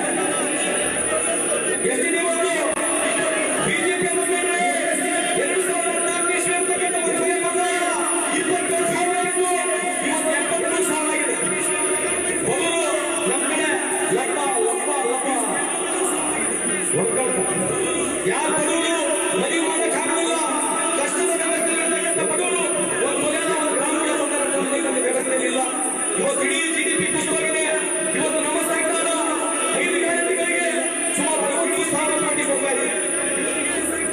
5 ಗ್ಯಾರಂಟಿಗಳಿಗೆ ವರ್ಷಕ್ಕೆ 60,000 ಕೋಟಿ ಕೊಟ್ಟರೆ ವರ್ಷಕ್ಕೆ 3 ಲಕ್ಷ, 5 ವರ್ಷಕ್ಕೆ 3 ಲಕ್ಷ ಕೋಟಿ ಕೊಡ್ತಾ ಇದೆ. ಕೇಂದ್ರದಲ್ಲಿರ್ತಕ್ಕಂಥ ಬಿಜೆಪಿ ಸರ್ಕಾರ ಯಾವ ನರೇಂದ್ರ ಮೋದಿ ಪ್ರಧಾನಮಂತ್ರಿ ಅಧಿಕಾರಕ್ಕೆ ಮುಂಚೆನೆ ನನಗೆ 1,000 ವರ್ಷ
ನಮ್ಮ ಹೆಮ್ಮೆಯಾಗಿರ್ತಕ್ಕಂಥ ಯೋಧರಿಗೆ ಎಲ್ಲ ಪರವಾಗಿ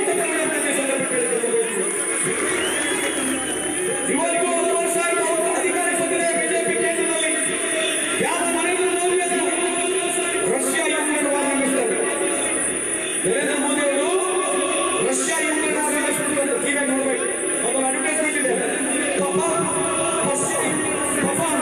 ಮೋದಿಜಿ ಪಾಪ ನೋಡಿದ್ರೆ ಪಾಪ नरेंद्र मोदी ने वार मोदी पापा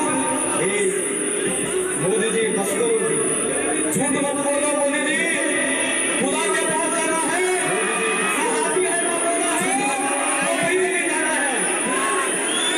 मोदी जी अपने सुनना करते ಎಲ್ಲ ಮೇಲೆ ಹೋಗಬೇಕು, ಅದೇ ಹಣೆಲ್ಲ ಸುಳ್ಳಿಲ್ಲ ನರಕಕ್ಕೆ ಹೋಗಬೇಕು. ದಯಮಾಡಿ ಸುಳ್ಳಿನ ಗಂಡಸರಿಗೆ ಮಾತನಾಡಬೇಕಾದ್ರೆ ಈ ಸಂದರ್ಭ ಕೇಳಲಿಕ್ಕೆ ಬಯಸ್ತೀನಿ. ಪ್ರಶ್ನೆ ಇದೆ, ಯಾವ ನರೇಂದ್ರ ಮೋದಿ ಅವರು ರಷ್ಯಾ ಯುಕ್ರೇನ್ ವಾರ್ ನಿಲ್ಲಿಸ್ತಾರೆ? ನಮ್ಮ ಮಾದರಿಯ ಎನ್ವೈರನ್ಮೆಂಟ್ ನಡೆಸ್ಕೊಳ್ತಾರೆ. ಮಾದರಿಯ ಎನ್ವೈರನ್ಮೆಂಟ್ ನಡೆಸ್ಕೊಳಕ್ಕಾಗ್ತಾ ಇಲ್ಲ.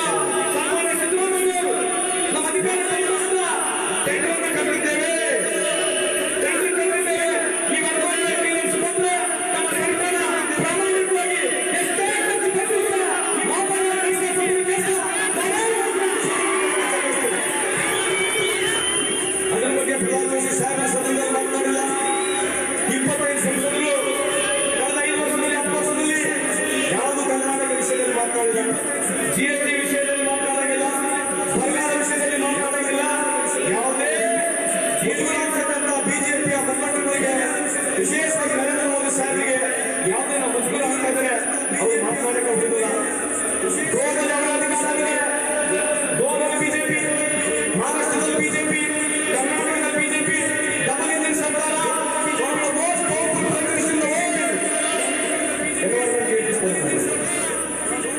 ಇಂಥ ಸುಳ್ಳನ್ನು ಹೇಳಿ ಇಲ್ಲಿ ಮಾನ್ಯ ಮುಖ್ಯಮಂತ್ರಿಯಾಗಿರ್ತಾರೆ ಯಡಿಯೂರಪ್ಪ ಸಾಹೇಬರು ಇಲ್ಲಿ ಬಂದು ಯಾವುದೋ ಒಂದು ಫೇಸನ್ನು ತೋರಿಸಿ ಗುಲಾಬನ್ನು ಹುಡುಕಿ ನಮ್ಮ ಮನಸ್ಸಾಗಿ ಕೆಲಸವನ್ನು ಪ್ರಾರಂಭ ಮಾಡ್ತೀವಿ ಅಂತ ಹೇಳಿ ಜನರು ಓಟನ್ನು ತಗೊಂಡು ಆದರೆ ಕಾಂಗ್ರೆಸ್ ಪಕ್ಷ ಒಂದೊಂದು ಕೆಲಸ ಮಾಡೋದಿಲ್ಲ. ಉದಾಹರಣೆಗೆ ಹೇಳ್ತೀನಿ, ಇದನ್ನು ದಯವಿಟ್ಟು ನೀವೆಲ್ಲ ಮನೆ ಹೋಗಿ ಬಿಡೋ ಪಂಚಾಯತ್ ಕೊಟ್ಟರು ಯಾರು? ಬಿಡೋ ಪಂಚಾಯತ್ ಕೊಟ್ಟರು ಯಾರು? ಅನ್ನೊಂದು ಬಿಡೋ ಭಾಷಣ ಕೊಟ್ಟರು ಯಾರು? ಸಂದೇಶ ಕೊಟ್ಟರು ಯಾರು? ವಿಧವೇತನ ಕೊಟ್ಟರು ಯಾರು? ಇದು ಹೋಗಿ ಮನೆ 20.9ರಲ್ಲಿ ಇಂದಿರಾ ಗಾಂಧಿ ಈ ದೇಶದ ಸೋಷಿಯಲ್ ಸೆಕ್ಯೂರಿಟಿ ಆಕ್ಟ್ ಅಂತ ಹೇಳಿ ಪ್ರಾರಂಭ ಮಾಡಿ ಇಂದಿರಾ ಗಾಂಧಿ ಅವರು ಪ್ರಾರಂಭ ಮಾಡಿದ್ರು. ನಮ್ಮ ಸರ್ಕಾರ ನೇರವಾಗಿ ದುಡ್ಡು ಕೊಡ್ತಕ್ಕಂಥ ಕೆಲಸ ನಮ್ಮ ಸರ್ಕಾರ ಮಾಡಿರುತ್ತೆ. 5 ಕಾರ್ಯಕ್ರಮ ನಡೆಸಿದೆ. ವಿಧವಾ ವೇತನ 6 ರೂಪಾಯಿ ಇದೆ. ಸಂದೇಶ ಸುರಕ್ಷಾ ಯಾರು 15 ವರ್ಷ ಮೇಲೆ ಇರುತ್ತೆ ಅವ್ರಿಗೆ 1200 ರೂಪಾಯಿ ಸಿಗುತ್ತೆ. ಗಂಡ ಹೆಂಡತಿ 2400, ವಿಧವೆಯರಿಗೆ 600, 60 ವರ್ಷ ಒಳಗಿದ್ರೆ 800, ವಿಧವಾ ವೇತನ 600. ಉಳವ ಮಾಡಿದ ಕಾರ್ಯಕ್ರಮ ನಾವೇ ಮಾಡಿದ್ವಿ. ಅದ್ರ ಜೊತೆಗೆ 5 ಕಾರ್ಯಕ್ರಮ. ಯಾವುದು 5 ಕಾರ್ಯಕ್ರಮ? ಯಾವುದು? ಗೃಹಲಕ್ಷ್ಮಿ, ಗೃಹಜ್ಯೋತಿ, ಅನ್ನಭಾಗ್ಯ, ಇನ್ಯಾವುದು ಯುವನಿಧಿ, ಶಕ್ತಿ. ಇವತ್ತು ಶಕ್ತಿ ಏನಿದೆಯಲ್ಲ, ಕರ್ನಾಟಕ ರಾಜ್ಯದಲ್ಲಿ 150 ಕೋಟಿ ಹೆಣ್ಮಕ್ಳು ಉಚಿತವಾಗಿ ಬಸ್ ಪ್ರಯಾಣ ಮಾಡಿರ್ತಕ್ಕಂಥ ಈ 150 ಕೋಟಿ ಹೆಣ್ಮಕ್ಳು ಆಶೀರ್ವಾದ ನಮ್ಮ ಪಕ್ಷದವರಿಗೆ, ನಮ್ಮ ಸಿದ್ದರಾಮಯ್ಯ ನಾವು 150 ಕೋಟಿ ಹೆಣ್ಮಕ್ಳಿಗೆ ಉಚಿತವಾಗಿ ಪ್ರಯಾಣ ಮಾಡಿಸಿದ್ದೇವೆ. ಧಾರವಾಡ ಜಿಲ್ಲೆಯಲ್ಲಿ ಸುಮಾರು 7 ಕೋಟಿ ಹೆಣ್ಮಕ್ಳು ಉಚಿತವಾಗಿ ಪ್ರಯಾಣ ಮಾಡಿದ್ದಾರೆ. ಸುಮಾರು 1.4 ಲಕ್ಷ ಹೆಣ್ಮಕ್ಳಿಗೆ ಗೃಹಲಕ್ಷ್ಮಿ ಕಾರ್ಯಕ್ರಮ ಮಾಡಿದ್ದೇವೆ. ಧಾರವಾಡ ಜಿಲ್ಲೆಯಲ್ಲಿ 4 ಲಕ್ಷ ಕುಟುಂಬಗಳಿಗೆ ಗೃಹಲಕ್ಷ್ಮಿ ಕೊಟ್ಟಿದ್ದೇವೆ. ಒಂದು ತಿಂಗಳಿಗೆ 70 ಗೃಹಲಕ್ಷ್ಮಿ ಕೊಡ್ತಾ ಇದ್ದೇವೆ. ನಾವು ಒಟ್ಟಾರೆ 5 ವರ್ಷಕ್ಕೆ 3 ಲಕ್ಷ ಕೋಟಿ ಕೊಟ್ಟರೆ ಈ ಪುಣ್ಯಾತ್ಮರು ಏನ್ ಮಾಡಿದ್ರೆ ನಿಮಗೆ ಇವತ್ತು ಅದಾನಿ ಅಂತ ಒಬ್ಬ ಉದ್ಯಮದಾರರು ಹೇಳ್ತೀನಿ ಕೇಳಿ. 2000 ಮಾತಾಡೋಣ ಸಾಕ ಮಾತಾಡ 2014 ಇಸ್ವಿಯಲ್ಲಿ ಅದಾನಿ ಆದಾಯ $8 ಬಿಲಿಯನ್. $8 ಬಿಲಿಯನ್ ಎಷ್ಟು ಗೊತ್ತಾ? 64,000 ಕೋಟಿ. ಇವತ್ತು ಅದಾನಿ ಆದಾಯ 2024 ಇಸ್ವಿಯಲ್ಲಿ 180 ಒಂದ್ಸರಿ 130 ಬಿಲಿಯನ್ $130 ಇವತ್ತು ಅದಾನಿಯವರ ಆದಾಯ. ಯಾಕೆ ಅದಾನಿಯವರ ಸಾಯ್ತು ಅಂದ್ರೆ ಪ್ರಧಾನಮಂತ್ರಿ ಸ್ಯಾಲರಿ ಟಾಪ್ ಹೇಳಿ ಫೋರ್ತ್ ಮಿನಿಸ್ಟರ್ ಅವರೇ ಇದ್ದಾರೆ, ಮೈನಿಂಗ್ ಮಿನಿಸ್ಟರ್ ಅವರೇ ಇದ್ದಾರೆ. 450 ಬಿಲಿಯನ್ ಟನ್ ಈ ದೇಶದ ಒಬ್ಬೇ ಒಬ್ಬ ವ್ಯಕ್ತಿಗೆ ಅದಾನಿಯವರು ಕೊಟ್ಟಿದ್ದಾರೆ. ಅದ್ರ ಬಗ್ಗೆ ಸರ್ಕಾರ ಮಾತಾಡಿಲ್ಲ. ರೈಲ್ವೆ ಆಗುತ್ತೆ, ಏರ್ಪೋರ್ಟ್ ಆಗುತ್ತೆ, ಪೋರ್ಟ್ಗಳು ಆಗುತ್ತೆ. ಕರ್ನಾಟಕದ ಈ ಭಾರತ ದೇಶದಲ್ಲಿ ಯಾವುದೇ ಅದಾನಿಯವರು ಮಾಡ್ತಾರೆ. ನಾನು ನಿಮಗೆ 3 ಲಕ್ಷ ಕೋಟಿ ಬಡವರಿಗೆ ಕೊಟ್ಟರೆ ಅದಾನಿಯವರು ಆದಾಯ ಇವತ್ತು 11 ಲಕ್ಷ ಕೋಟಿ ಇದೆ. ಎಷ್ಟಿದೆ? 11 ಲಕ್ಷ ಕೋಟಿ ಇದೆ. ದಯವಿಟ್ಟು ಮಾಧ್ಯಮ ಮುಖಾಂತರ ಕೇಳಿ ಇಚ್ಛೆಪಡ್ತೀನಿ. ಯಾವ ನರೇಂದ್ರ ಮೋದಿ ಹೇಳ್ತಾ ಇದ್ರು, इस देश को मैं बिकने नहीं दूंगा, इस सौगंध है इस मिट्टी की, इस देश को मैं बिकने नहीं दूंगा, सौगंध है इस मिट्टी की, इस देश को मैं बिकने नहीं दूंगा। मोदी जी आपने कहा था कि नहीं, बात बताइए। ಒಂದೇ ಒಂದು ಪ್ರಶ್ನೆ ಮೋದಿ ಜಿ, ಯಾವ BSNL ಇವರಿಗೆ ಮೊದಲನೇ 2014 ಇಸ್ವಿಯಲ್ಲಿ ಮೊದಲನೇ ಸ್ಥಾನದಲ್ಲಿತ್ತು. ಇವತ್ತು BSNL ಫಿನಿಶ್. ಇವತ್ತು ನರೇಂದ್ರ ಮೋದಿ ಅವರ ಮುಂದಾಗಿಲ್ಲ ಸುಮಾರು ಸೆಕ್ಟರ್ ವರ್ಗದಲ್ಲಿರ್ತಕ್ಕಂಥ ಪಬ್ಲಿಕ್ ಸೆಕ್ಟರ್ ಕಂಪನಿಗಳು 23 ಕಂಪನಿಗಳು ಮಾಡಿಕೊಂಡಿದ್ದಾರೆ. ಎಷ್ಟು ಮಾಡಿದ್ದಾರೆ? ಪ್ರಧಾನಮಂತ್ರಿ ಸಾಹೇಬರೇ, ನಿಮ್ಮ ಅವಧಿಯಲ್ಲಿ ಪ್ರಧಾನಮಂತ್ರಿಯವರು 23 ಪಬ್ಲಿಕ್ ಸೆಕ್ಟರ್ ಕಂಪನಿಗಳು ಮಾಡಿದ್ದಾರೆ. ಇದ್ರ ಬಗ್ಗೆ ಚರ್ಚೆ ಮಾಡ್ತೀರಾ? ಯಾವ $58 ಇತ್ತು, ಇವತ್ತು $84 ಆಗಿದೆ. ಇದ್ರ ಬಗ್ಗೆ ಚರ್ಚೆ ಮಾಡ್ತೀರಾ? ಯಾವ $90 ಇರ್ತಕ್ಕಂಥ ಎಣ್ಣೆ ಇವತ್ತು $250 ಇದೆ. ಇದ್ರ ಬಗ್ಗೆ ಮಾತನಾಡ್ತೀರಾ? ಯಾವ ಹಾಲು $30 ಇತ್ತು, ಇವತ್ತು $56 ಇದೆ. ಇದ್ರ ಬಗ್ಗೆ ಮಾತನಾಡ್ತೀರಾ? ಸ್ವಾತಿ, ಶಕ್ತಿ, ಯಾಲಕ್ಕಿ ಯಾರು ತಗೊಂಡ್ರು ಕೂಡ ಎಲ್ಲ ಬಿಸಿ ದುಬಾರಿ ಹೋಗಿದೆ. ಇವತ್ತು ಯಾರು ನರೇಂದ್ರ ಮೋದಿ ಅವರು ಹೇಳ್ತಾ ಇದ್ರು, ನಮಗೆ ಅವಕಾಶ ಕೊಡಿ, ವರ್ಷಕ್ಕೆ 2 ಕೋಟಿ ಹುಡುಗರಿಗೆ ಕೆಲಸ ಕೊಡ್ತೀವಿ ಅಂತ ಹೇಳಿ. ಅವಕಾಶ ಕೊಡಿ, 20 ಲಕ್ಷ ಹುಡುಗರಿಗೆ ಕೆಲಸ ಕೊಡಬೇಕಿತ್ತು. ಕೆಲಸವೇ ಇಲ್ಲ. ನಮ್ಮ ಗ್ರಾಮದಲ್ಲಿ 19 ಕೋಟಿ ಗ್ರಾಮ ಪಂಚಾಯತ್ನಲ್ಲಿ ಉದ್ಯೋಗ ಖಾತ್ರಿ ಕೆಲಸ ಮಾಡ್ತಾ ಇದ್ರೆ, ಇವತ್ತು 26 ಕೋಟಿ ಗ್ರಾಮ ಪಂಚಾಯತಿಯಲ್ಲಿ ಇವತ್ತು ಲೇಬರ್ ಕೆಲಸ ಮಾಡ್ತಿದ್ದಾರೆ. ಇದೇ ನಿಮ್ಮ ಸಾಧನ? ಇದೇ ನಿಮ್ಮ ಸಾಧನ? ಇವತ್ತು ನಾವು ಮಾಡಿರ್ತಕ್ಕಂಥ ಕಾರ್ಯಕ್ರಮ, ಬಿಸಿ ಊಟ ಕಾರ್ಯಕ್ರಮ ಜೊತೆಗೆ ಅಂಗನವಾಡಿ ಪ್ರಾರಂಭ ಮಾಡಿದ್ರೆ ಯಾರು? ಅಂಗನವಾಡಿ ಪ್ರಾರಂಭ ಮಾಡಿದ್ರೆ ಯಾರು? ಆಸೆ ಮಾಡಿದ್ರೆ ಯಾರು? ಇವತ್ತು ಅಂಗನವಾಡಿಯಲ್ಲಿ ಭಾರತ ದೇಶದಲ್ಲಿ 12 ಕೋಟಿ ಮಕ್ಕಳು ದಿನಕ್ಕೆ 12 ಕೋಟಿ ಮಕ್ಕಳು ಉಚಿತವಾಗಿ ಊಟ ಮಾಡ್ತಾ ಇದ್ದಾರೆ. ಸುಮಾರು 28 ಲಕ್ಷ ಅಂಗನವಾಡಿ ಕಾರ್ಯಕರ್ತರಿದ್ದಾರೆ.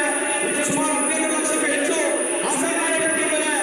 ಇವರೆಲ್ಲ ನಾವು ಮಾಡಿರ್ತಕ್ಕಂಥ ಕಾರ್ಯಕ್ರಮ ವಿಧೋಧನೆ, ಸಂಘ ಸುರಕ್ಷಾ, ಅಂಗನವಾಡಿ ಪ್ರಶಾಸನ ಇವರೆಲ್ಲ ಸೇರಿ ನಮ್ಮ ಈ ಕಾರ್ಯಕ್ರಮ ಸೇರಿದ್ರೆ ನೇರವಾಗಿ ಬಡವರಿಗೆ ಇವತ್ತು 8 ರಿಂದ 10,000 ರೂಪಾಯಿ ತಿಂಗಳ ಪಡೆಯುವಂತಕ್ಕಂಥ ಕೆಲಸ ನಾವು ಮಾಡಿದ್ದೀವಿ. ಬಿಜೆಪಿಯವರು ನರೇಂದ್ರ ಮೋದಿ ಸಾಹೇಬರು ನೀವು 1 ರೂಪಾಯಿ ದುಡ್ಡು ಕೊಟ್ಟಿದ್ದೀರಾ? ಕೊಟ್ಟಿದ್ದಾರೆ ನಮ್ಮ ಮಕ್ಕಳಿಗೆ? ಕೊಟ್ಟಿದ್ದಾರೆ? ಕೈ ಜೋಡಿಗೆ ಕೊಟ್ಟಿದ್ದೀರಾ? ಅದಕ್ಕೆ ನಾವೆಲ್ಲರೂ ಜಾಗೃತರಾಗಬೇಕು. ಇಂಥೊಂದು ಮೋಸ ಮಾಡಿರ್ತಕ್ಕಂಥ ಬಿಜೆಪಿಯವರಿಗೆ ಮಾಧ್ಯಮ ಮುಖಾಂತರ ಪ್ರಚಾರವನ್ನು ನಡೆಸಿಕೊಳ್ತಾರೆ. ಇವತ್ತು ಬಹುಶಃ ಮೈಸೂರು ಭಾಗದಲ್ಲಿ ಹೋಗಿದ್ದಾರೆ, ಮಂಗಳೂರು ಭಾಗದಲ್ಲಿ ಹೋಗಿದ್ದಾರೆ. ಏನು ಸುಳ್ಳು ಹೇಳ್ತಾರೆ ದೇವರಿಗೆ? ಇವತ್ತೆಲ್ಲರಿಗೂ ಹೆಚ್ಚಾಗಿ ಯಾವ ಸ್ಥಾನಮಾನದ ಬಗ್ಗೆ ಮೋದಿ ಸಾಹೇಬರು ಮಾತನಾಡ್ತಾ ಇದ್ರು, ನನಗೆ ಅಧಿಕಾರಕ್ಕೆ ಕೇವಲ 3 ದಿನಗಳಲ್ಲಿ ಇಡೀ ದೇಶದ ರೈತರು ಸಾಲ ಮನ್ನಾ ಮಾಡಿ ಅಂತ ಹೇಳ್ತಾ ಇದ್ರು. ಅದ್ರ ಬಗ್ಗೆ ಸರ್ಕಾರ ಮಾತನಾಡ್ತಿಲ್ಲ.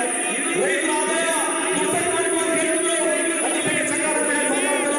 ಸ್ವಾಮಿನಾಥನ್ ಅವರನ್ನ ಅನುಷ್ಠಾನಕ್ಕೆ ತರಬೇಕು ಅಂತ ಹೇಳ್ತಾ ಇದ್ರು. ಅದ್ರ ಬಗ್ಗೆ ಸರ್ಕಾರ ಮಾತನಾಡ್ತಿಲ್ಲ. ಈ ದೇಶದ ಎಲ್ಲ ನದಿಗಳು ಜೋಡಣೆ ಮಾಡ್ತೀವಿ ಅಂತ ಹೇಳ್ತಿದ್ರು. ಅದ್ರ ಬಗ್ಗೆ ಮಾತನಾಡ್ತಿಲ್ಲ.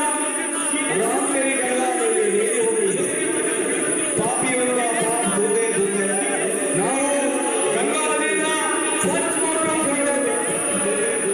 ಗಂಗಾ ನದಿಯಿಂದ ಸ್ವಚ್ಛ ಮಾಡಬೇಕು ಅಂತ ಹೇಳಿದ್ರು. ದುಡ್ಡು ಹೊಡೆದು ಕುತ್ಕೊಂಡ್ರೆ 11,000 ಕೋಟಿ ಖರ್ಚಾಗಿದೆ. ಗಂಗಾ ನದಿ ಹೆಂಗಿದೆ ಹಂಗೆ ಇದೆ ಅಂತ ಬಯಸ್ತೀನಿ. ಇವತ್ತು ಮಾಧ್ಯಮದಲ್ಲಿದ್ದಾರೆ, ದಯವಿಟ್ಟು ಜಾಗೃತಿ ಕೊಟ್ಟು ಕೇಳಿ. ಯಾವ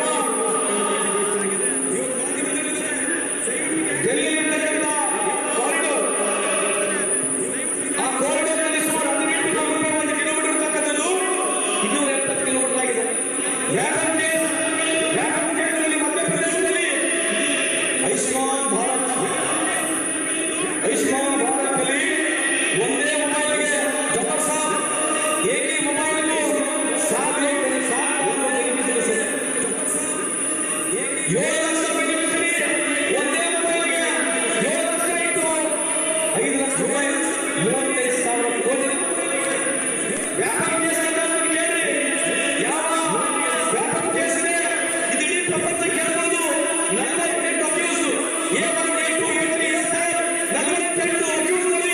ನಮ್ಮ